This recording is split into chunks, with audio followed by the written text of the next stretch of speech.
September 30th, 2023. Well, it's been a while since we've looked back at the situation in Ukraine, which has been an ongoing topic I've covered for some time. And so I guess we'll have to get into, what's happened since the last time I've discussed it, at least in terms of significant events. By the way, I also point out that if anybody has anything that you'd like me to address, if it's within the area that I feel competent in, you could post some comments below and on these videos. And so, at any rate, but so let's get, and I guess we're going to wait here and see how things go on whether the shutdown happens tomorrow or not. It's kind of interesting on that one. But back to the situation in Ukraine. Well, on the major strategic situation, I would say not a lot has changed really. But there are some explanations of what actually occurred and maybe some misperceptions I might have had on one little detail, and I'll explain what that is. I guess the big thing is, of course, we've had a few spectacular Ukrainian strikes with the Storm Shadow, or the French variant of the same missile, particularly knocking out a submarine and doing some damage to a landing ship and so forth. And they also knocked out the Black Sea Fleet's headquarters. And it's unclear whether the senior personnel there were all killed, critically injured, or whether they actually survived. That's still up in the air too. But such as it is. But all that is kind of nice raw stuff. There's also been a lot of barrages of Ukraine and the Odessa area and other targets, which we could get into too. Certainly Russia had a response to these things.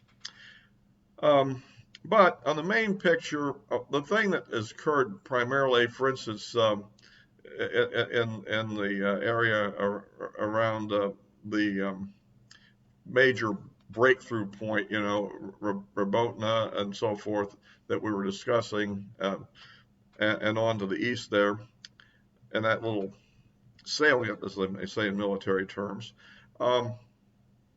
Basically, what Ukraine did manage to do was to infiltrate with small groups at a time. And strange enough, the Russians apparently didn't really fully occupy their trench line with infantry, which kind of surprises me, particularly in certain critical positions where they would have direct fire onto the roadworks. Because essentially what then happened was Ukrainian infantry got into some of the trenches and took over part of them. There were some battles back and forth on that also. And that got a lot of acclaim here in the mainstream press, if you follow these little blurbs on the MSN homepage and that sort of thing, other sources of that sort. And what they also managed to do is that there were roads that essentially were conducted through the anti-tank ditch, which were used by the Russians to supply their forward positions that they used to have that have since retreated from. And so the Ukrainians were able to send small units zooming through those little roads, like 2 or 3 vehicles at a time, like a Bradley with a squad of infantry in it or something like that. And then, go down to near the trench line or some other locations and then drop off these people and then try to get back. And what would usually then often happen is that on the way back, they'd get hit with an anti-tank round or by a drone or run into a mine or something, because they have these what they call distance mining techniques, where they fire mines into the areas too. And so the result is there's been a tremendous amount of vehicles that have been destroyed in this whole process. And the Ukrainians have really not been able to really advance much further than that. Furthermore, they just kind of seem as of this recording, let's just say, are still stalemated. Then they made some attempts on the western flank, where the Russians hold the high ground, and tried to storm that once or twice and got repulsed. So it looks like the whole level of activity has kind of maybe died down a little bit there. So anyway, that's kind of explains what's happened since then. Now, on the other hand, Okay, by the way, if you like these videos, please give me a like, of course. You can subscribe if you haven't already, and of course, click the bell for notifications. Yeah, but that's kind of what happened. Now, in other areas, there's been a lot of, I don't know, there've been on and off seesaw battles, particularly in the whole southern front, but not much has really changed there. You know, Ukraine takes a few 100 meters here, Russia takes a few 100 meters there, or they go back and forth. But it isn't really leading to anything that really matters a lot in terms of territorial gains. On the other hand, if you go to the east, as I call it the L, you know, where you kind of go around the corner there and go north into Donetsk and Luhansk. In that area, in fact, the Ukrainians did manage in the south of Bakhmut to move to this rail line and push the Russians back to that point. But since then, it seems like their initiative has kind of run out of gas, and they've been subjected to some pretty heavy bombardment. A lot of bombing with these bombs, which are sort of like the Russian equivalent of our JDAM. It's a free fall bomb that they drop out of an airplane from a certain distance back, and then they just sort of let it fly, and it hits the target with the guidance system. I suppose they're using their GLONASS system to guide the bombs, and they've been doing that. But in other places, the Russians have actually, in the recent days, seem to be going back on the offensive and slowly but surely taking small little encroachments. And in the last day or so, they've launched some interesting missile attacks and blew up some key bridges, which were used to supply the frontline Ukrainian units up the facing Russia in the Luhansk area. So all in all, I would say that the stalemate continues, but I think that Russia may be starting to gain a little bit of the initiative here.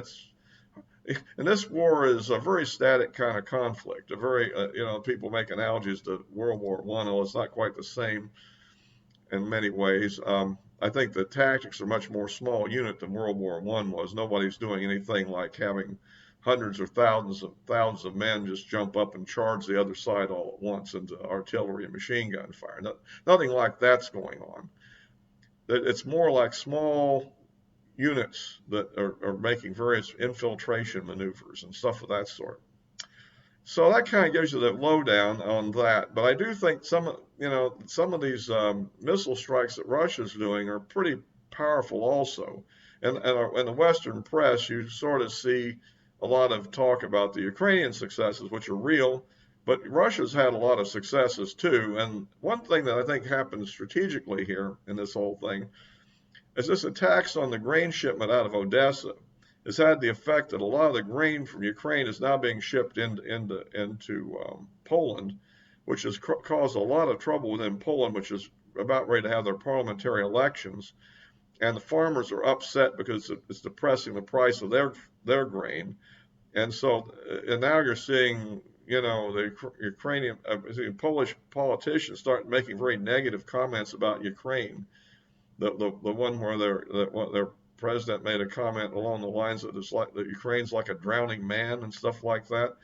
So we don't know if that'll hold up after the election's over. Partly may depend on who wins the election, and partly this may be just to appease certain negative sentiments in the Polish population about this. Plus, there's all these Ukrainian refugees in there, and I wouldn't be surprised they aren't starting to take jobs from Polish nationals and so forth. So this is starting to have some effect in that sense. That doesn't mean that, and Poland's also made some comment that they're going to quit giving weapons to Ukraine, but they will still honor the contracts for sales that they had, which are probably sales being paid for with U.S. provided aid, I suspect. But at any rate, that kind of money is fungible. So any way you want to look at it. So anyhow, that's kind of there's I think that there's a kind of a sense that this thing is not going so well. We are going to be providing allegedly, it sounds like a certain number of HIMARS of the which I discussed earlier, I believe, in a previous video on the not HIMARS, sorry, Atackums, they're going to provide Atackums, but they're the cluster munition variants, many of which have a shorter range. The ones with about 300 bomblets can have the 190-mile range, and the other ones have a much shorter, like 120 or 30, I think, the ones that have 900 bomblets. So depending on how many, but neither of these are the kind of thing that I think would really destroy like the Kursk bridge or something. This would be stuff that would be more like being used against supply dumps and force concentrations, maybe even air defense systems if they can get them. But what's going to be interesting to see is how well the Russian air defense systems perform against the Atackums.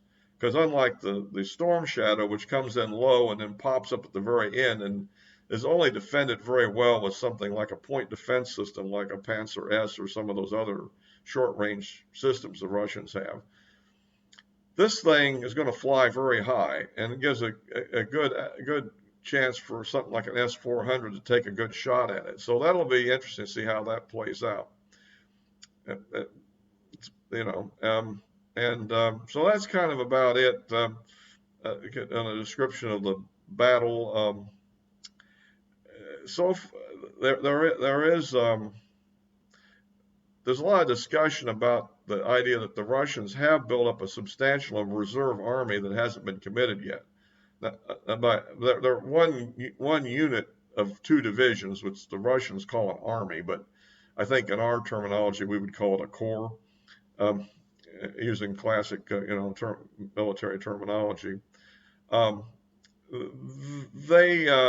was deployed early just for some reinforcements and so forth, but the bulk of these units that have been created and been in training are presumably ready for going into action sometime around December. And so it's at that point when you get into winter that we may see what the Russians planned as a reaction. And you keep seeing a lot of comments in the West about how Putin is going nuts and he's not listening to his generals and all this stuff. But I think that there's just a lot of negative propaganda against Russia, which doesn't really take into account reality, but it's more like cheerleading for Ukraine rather than actually describing what's probably really happening. Russia, on the other hand, claims that something like 10,000 Ukrainian soldiers have surrendered in the last month. They apparently Russia's come up with some kind of a surrender app, and apparently they claim that they're doing it. Now, that's unconfirmed. That's what the Russians are saying. I'm sure Ukraine is saying something else, because the truth has definitely been lost in this conflict. That's for sure. So anyway, that kind of wraps up, I guess, the main points I wanted to make, gives you kind of a sense of the conflict. It looks like that the Ukrainian initiative is pretty well run out of gas, except for maybe some kind of spectacular raid that they might pull off. They seem to be good at doing stuff like infiltrating and, blowing up an airplane or something at an air base that they shouldn't be able to get to normally, but they somehow manage to do it. There's a lot. The Russia clearly has an interior security problem, I think. I don't think it's critical, but, just like all other things of that sort, it's something that happens. And we'll see what else happens. The aid for Ukraine, of course, is tied up in this whole government shutdown thing that's being debated right now. And there's a minority faction within the Republican Party that is totally against any more aid to Ukraine, apparently. And the Republicans so far, because the speakership could be at risk in this whole thing, are pretty much having to pay attention to them, but that prevents them from getting anything passed on certain issues, although they pulled the Ukraine aid out of the defense bill and got it through. So, I think we'll just have to see what happens in a few weeks on that. But it looks to me like that the big aid package to Ukraine may be slowing up across the board now, maybe. Not that they won't have anything. And of course, they're pretty much dependent on that to really replace all the equipment that's been destroyed in this offensive.